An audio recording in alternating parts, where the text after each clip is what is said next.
Hello students, कैसे हो आप सभी। राइट इन्फो क्लब के इस वीडियो में आप सभी का स्वागत है। और आज के इस वीडियो में हम बात करने वाले हैं एक ऐसी गलती के बारे में जो कि कुछ स्टूडेंट्स करते हैं, जिसकी वजह से उन्हें बाद में पछताना पड़ता है और वे डॉक्टर नहीं बन पाते हैं। और बन पाते हैं तो उनका जो टाइम है काफ़ी टाइम व्यर्थ चला जाता है, काफ़ी टाइम वेस्ट हो जाता है। तो वो कौन सी गलती है जो आपको नहीं करनी है, ध्यान रखनी है। जानने के लिए आप वीडियो को लास्ट तक देखिए। इसके अलावा उस गलती का जो रिजल्ट है उसके बारे में और उसका सोल्यूशन क्या है, और इसके अलावा जो और भी चीज़ें हैं डॉक्टर बनने के लिए ध्यान रखनी ज़रूरी है, हम आपको बताएंगे। बस आप वीडियो को लास्ट तक देखते रहिए। स्टूडेंट्स गलती क्या करते हैं, कुछ स्टूडेंट्स को सही जानकारी नहीं होती है और वे 10th के बाद यानी कि 10वीं कक्षा पास करने के बाद 11th एंड 12th में सही स्ट्रीम का चुनाव नहीं करते हैं, सही सब्जेक्ट नहीं लेते हैं, जिसकी वजह से उन्हें बाद में पछताना पड़ता है। कैसे पछताना पड़ता है उसका रिजल्ट हम आपको दिखाते हैं। देखिए, आप यहाँ पर देख पा रहे होंगे ये स्क्रीनशॉट, ये यूट्यूब का स्क्रीनशॉट है। आप यहाँ पर देख पा रहे होंगे स्टूडेंट सर्च कर रहे हैं क्या आर्ट्स वाले डॉक्टर बन सकते हैं, क्या आर्ट्स वाले नीट एग्जामिनेशन दे सकते हैं। ये वही स्टूडेंट्स हैं जिन्होंने गलती की है 10th के बाद और उन्होंने 11th में एंड 12th में आर्ट्स या फिर कॉमर्स सब्जेक्ट लिया है, या फिर क्या लिया है, फिजिक्स केमिस्ट्री मैथमेटिक्स लिया है। और उनका ड्रीम था डॉक्टर बनना, लेकिन सही जानकारी नहीं थी, जिसकी वजह से उन्होंने physics chemistry biology and English ये जो सब्जेक्ट हैं, इनके अलावा जो अदर सब्जेक्ट हैं वो ले लिए हैं, और जिसकी वजह से उन्हें पछताना पड़ रहा है।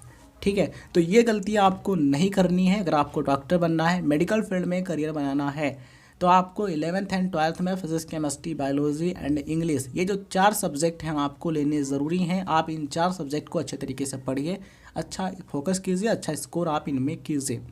देखिए, होता क्या है, जब आप डॉक्टर बनना चाहते हैं तो उसके लिए क्या करना होता है, सबसे पहले प्रवेश परीक्षा देनी होती है, एंट्रेंस एग्ज़ाम देना होता है। वो कौन सा एंट्रेंस एग्ज़ाम है, वो एग्ज़ाम है नीट यूजी का एग्ज़ाम। नीट यानी कि national eligibility cum entrance test, UG यानी कि अंडर ग्रेजुएट एंट्रेंस एग्जामिनेशन। जो अंडर ग्रेजुएट मेडिकल कोर्सेज हैं, जो बैचलर डिग्री कोर्सेज हैं, उनको आपको करना होता है, और उनको करने के लिए नीट एग्ज़ाम आपको देना होता है। नीट एग्ज़ाम देने के लिए 11th एंड 12th में आपको physics chemistry biology and English ये जो सब्जेक्ट हैं ये पढ़ना ज़रूरी है। 12th में आपके पास पीसीबी एंड इंग्लिश ये सब्जेक्ट होने ज़रूरी हैं, तभी आप नीट का एग्ज़ाम दे सकते हैं।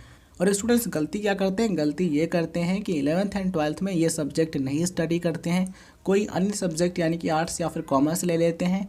लेकिन उन्हें बाद में पता चलता है कि नीट का एग्ज़ाम देने के लिए 12th में पीसीबी एंड इंग्लिश ज़रूरी है, तो ऐसे में उन्हें पछताना पड़ता है। या फिर वे 11th एंड 12th की जो पढ़ाई है वो साइंस स्ट्रीम में फिर से करते हैं। जब वे फिर से करते हैं तो ऐसे में उनका 2 साल का जो समय है, 2 ईयर्स का जो टाइम है वो बर्बाद हो जाता है, वो व्यर्थ चला जाता है।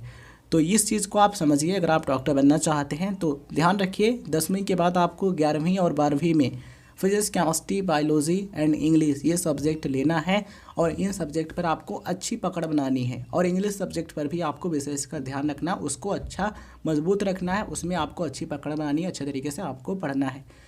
देखिए, नीट का जो एग्ज़ाम होता है इसमें फिजिक्स केमिस्ट्री बायोलॉजी ये जो 3 सब्जेक्ट हैं इनसे प्रश्न पूछे जाते हैं। बायोलॉजी में बॉटनी एंड जूलॉजी से क्वेश्चन पूछे जाते हैं। ठीक है, तो अगर आप 11th एंड 12th की जो पढ़ाई है वो इन सब्जेक्ट से करेंगे तो सबसे पहली चीज़ आपको फ़ायदा क्या मिलेगा, आपको फ़ायदा ये मिलेगा कि आप नीट एग्ज़ाम के लिए एलिजिबल हो जाएंगे, और नीट का एग्ज़ाम दे करके आप मेडिकल कोर्सेज जैसे कि MBBS PDS PHMS BUMS BMS या फिर कोई अदर मेडिकल फील्ड का कोर्स कर सकते हैं, आप उसके लिए एलिजिबल हो जाएंगे। दूसरा फ़ायदा ये हो जाएगा कि जब आप नीट एग्ज़ाम की तैयारी करेंगे तो उसमें क्या होता है, उसमें फिजिक्स केमिस्ट्री बायोलॉजी से क्वेश्चंस पूछे जाते हैं, और वे 11th एंड 12th में आप पहले से पढ़ चुके हैं। अगर आपने 11th एंड 12th में वे सब्जेक्ट अच्छे तरीके से पढ़े हैं तो आपको नीट एग्ज़ाम की तैयारी में प्रॉब्लम नहीं आएगी, और चीज़ें जो हैं वो जो टॉपिक्स हैं वो आपको अच्छे तरीके से समझ में आएंगे। और जब अच्छे तरीके से समझ में आएगा तो ऐसे में आपका इंटरेस्ट बढ़ेगा, और जब इंटरेस्ट बढ़ेगा तो आप खूब मेहनत करेंगे। जब मेहनत करेंगे तो उसका जो रिज़ल्ट है वो आपको खुश कर देगा, और आप उसमें अच्छा स्कोर कर सकते हैं। ठीक है, तो ये फ़ायदे हैं, और गलती जो हमने बताई वो आपको नहीं करनी है अगर आपको डॉक्टर बनना है। नीट एग्ज़ाम के लिए 12th में कितने % मार्क्स होने ज़रूरी हैं, चलिए आपको उसके बारे में बताते हैं। तो कम से कम आपके 50% यानी कम से कम 50% आपके मार्क्स होने ज़रूरी हैं अगर आप एक जनरल कैटेगरी के कैंडिडेट हैं, यानी कि अनरिजर्व्ड कैटेगरी के कैंडिडेट हैं तो।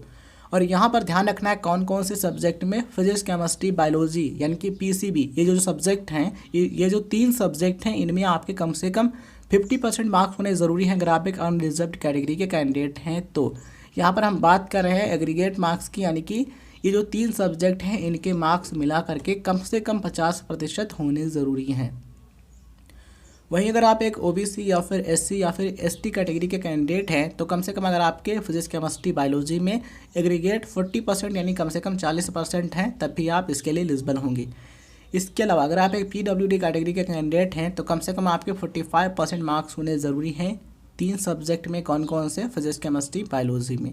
तो ये है परसेंटेज जो कि आपको ध्यान रखना। देखिए ये जो परसेंटेज है ये मिनिमम परसेंटेज, यानी कि कम से कम आपके इतने होने ज़रूरी है। वैसे तो आप इन सब्जेक्ट में और भी अच्छे नंबर लाइए और भी ज़्यादा नंबर लाने का प्रयास कीजिए, ठीक है। तो ये परसेंटेज आपको ध्यान रखना है। ये जो परसेंटेज है ये मिनिमम है, आपको कोशिश करनी है इनसे ज़्यादा नंबर लाएं, आप इससे ज़्यादा स्कोर करें। इसके अलावा आपको एज लिमिट का ध्यान रखना है। कम से कम आपकी जो एज है वो 17 वर्ष यानी कि मिनिमम 17 ईयर्स होना ज़रूरी है, तभी आप नीट एग्ज़ाम दे पाएंगे। इसके अलावा स्टूडेंट्स मैं आपको बताना चाहूँगा जो क्वेश्चंस हैं कुछ इस तरीके से होते हैं जैसा कि आप स्क्रीन पर देख पा रहे होंगे। आप यहाँ पर देख पा रहे होंगे सब्जेक्ट और यहाँ पर देख पा रहे होंगे नंबर ऑफ क्वेश्चंस और यहाँ पर देख पा रहे होंगे मार्क्स। सब्जेक्ट कौन कौन से हैं? Physics chemistry biology. बायोलॉजी में जूलॉजी एंड बॉटनी से क्वेश्चंस पूछे जाते हैं। फिजिक्स से 45 क्वेश्चंस जो होते हैं जो आपको हल करने होते हैं। इसके अलावा देखिए आपको क्वेश्चंस तो ज़्यादा देखने को मिल सकते हैं बट जो 45 क्वेश्चंस हैं यही आपको हल करने होते हैं, 45 ही आपको सॉल्व करने होते हैं, ठीक है। इसके नंबर कितने होते हैं? इसके टोटल मार्क्स होते हैं एक सब्जेक्ट के 180 यानी कि 180 नंबर का ये फिजिक्स का पेपर आपका होता है। ध्यान रखिएगा एक ही पेपर होता है बट क्वेश्चंस आपको अलग अलग जो सेक्शंस हैं उनमें देखने को मिलते हैं। इसके अलावा केमिस्ट्री से 45 क्वेश्चंस पूछे जाते हैं और ये 180 यानी कि 180 मार्क्स का होता है। जूलॉजी से 45 क्वेश्चंस होते हैं 180 मार्क्स का और बॉटनी से 45 क्वेश्चंस 180 मार्क्स का, ठीक है। तो इस तरीके से चीज़ें होती हैं।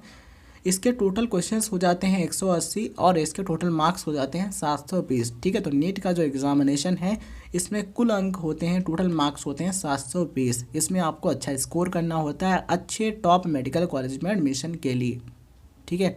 तो ध्यान रखिएगा ये जो क्वेश्चंस हैं ये वे क्वेश्चंस हैं जो आपको हल करने होते हैं। इसके अलावा जो क्वेश्चन पेपर है उसमें आपको अधिक क्वेश्चंस देखने को मिल सकते हैं लेकिन हल आपको यानी कि सॉल्व आपको इतने ही क्वेश्चन करने होंगे। मुझे उम्मीद है कि इन चीज़ों को आप बेहतरीन तरीके से समझ पा रहे होंगे क्योंकि हम इन चीज़ों को आपको ईजी वे में बताने का प्रयास कर रहे हैं जिससे आपको समझने में कोई समस्या ना हो, कोई प्रॉब्लम आपको ना हो, ठीक है स्टूडेंट्स। तो ध्यान रखिए 11th एंड 12th में फिजिक्स केमिस्ट्री बायोलॉजी और इंग्लिश यानी कि अंग्रेज़ी ये सब्जेक्ट पढ़ना ज़रूरी है। अंग्रेज़ी जो सब्जेक्ट है इसमें आपको कम से कम पासिंग मार्क्स लाना ज़रूरी है। वैसे कोशिश कीजिए इसमें भी आप बेहतरीन नंबर लेकर के आएँ, अच्छे मार्क्स लेकर के आएँ, ठीक है। तो इन चीज़ों का ध्यान रखिए, मेहनत कीजिए। अगर आप मेहनत करेंगे तो निश्चित ही आपको उसका अच्छा रिजल्ट, बेहतरीन रिजल्ट आपको देखने को मिलेगा। आप अपना करियर बेहतरीन बना सकते हैं। मुझे उम्मीद है कि काफ़ी जानकारी आपको मिली होगी और आपके फ्यूचर में अगर आप कक्षा 6 में हैं या फिर 7 में हैं, 8 में हैं, 9 में हैं या फिर 10th क्लास यानी कि 10वीं में हैं तो ये गलती आपको नहीं करनी है जिससे आपको बाद में पछताना ना पड़े, ठीक है स्टूडेंट्स। तो इस वीडियो को देखने के बाद मुझे उम्मीद है कि अब आप कोई भी गलती नहीं करेंगे और अच्छे तरीके से मेहनत करेंगे और अपना जो ड्रीम है, आपका जो सपना है उसे आप पूरा करेंगे और लोगों की सेवा करेंगे, डॉक्टर बन के देश की सेवा आप करेंगे। और स्टूडेंट्स ये वीडियो जानकारी आपको पसंद आई हो तो इस वीडियो को लाइक कीजिए और अपने दोस्तों के साथ शेयर ज़रूर कीजिए जिससे उनको भी ये जानकारी मिल सके और वे भी ये गलती ना करें, ये मिस्टेक ना करें, ठीक है। इसलिए शेयर कीजिए और चैनल पर नए हैं तो सब्सक्राइब करने के बाद नोटिफिकेशन बेल ऑन कर लीजिए जिससे आपको आने वाले वीडियोस का नोटिफिकेशन मिलता रहे, आप कोई भी वीडियो मिस ना करें।